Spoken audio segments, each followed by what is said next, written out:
Hidden Treasures by Harry A. Lewis. George B. McClellan. On the 3rd of December, 1826, was born in Philadelphia a child who would one day become celebrated in the annals of history. He enjoyed the privilege of a good education, graduating at the University of Pennsylvania. And when 20 years old, he also graduated at West Point, ranking second in his class. George B. McClellan was a brilliant scholar, and during the Mexican War won high esteem as an engineer. After the war, he was engaged in various engineering projects and rendered valuable service to the country by introducing bayonet exercises into the military tactics at West Point and translating a French manual of bayonet exercises, which was adapted to the United States service and became an authority. In 1855-6, he was a member of the military commission sent by the government to visit the seat of the Crimean War. He resigned his commission in the regular army in 1857, became chief engineer of the Illinois Central Railroad, and in 1868 he also became vice president of the road. 2 years later, president of St. Louis and Cincinnati Railway. It is difficult to surmise what he might have become as a railway magnate, but for the Civil War.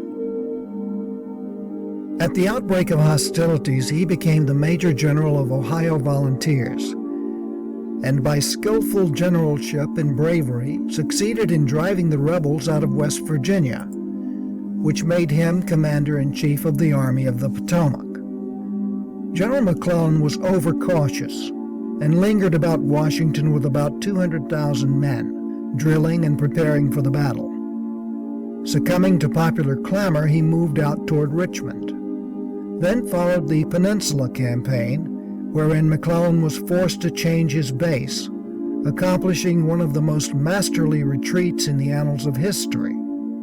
Being relieved of the command by Pope, who also failed, he was reinstated and fought the bloody Battle of Antietam. In this battle, he foiled the Confederate project of invasion, but popular clamor demanded his removal, as it was thought he followed up his victory too leisurely. This virtually ended his military services, and on November 8, 1864, he resigned his commission. After his unsuccessful canvass for the presidency, he, with his family, sailed for Europe, where he remained until 1868, when he returned to the United States and took up his residence at Orange, New Jersey. Henceforth, he followed his profession as an engineer. In 1877, he was elected governor of New Jersey.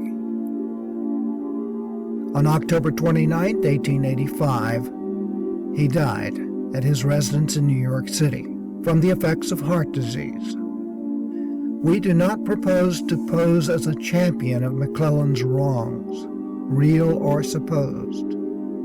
But in reviewing his life, the following facts are worthy of thought. He was in command at a time when the whole North were laboring under a delusion as to the requirements of the war, and it is doubtful if any general would have succeeded at this time. The fact that such an able general as Hooker was relieved after one reverse leads one to wonder what might have been the fate of even Grant had he commanded at this time. However, it is not for us to say, but certain it is, that no greater military tactician was to be found among the generals of our late war, and as such, he deserves credit. End of section 57. George B. McClellan. Recording by Tom Merritt.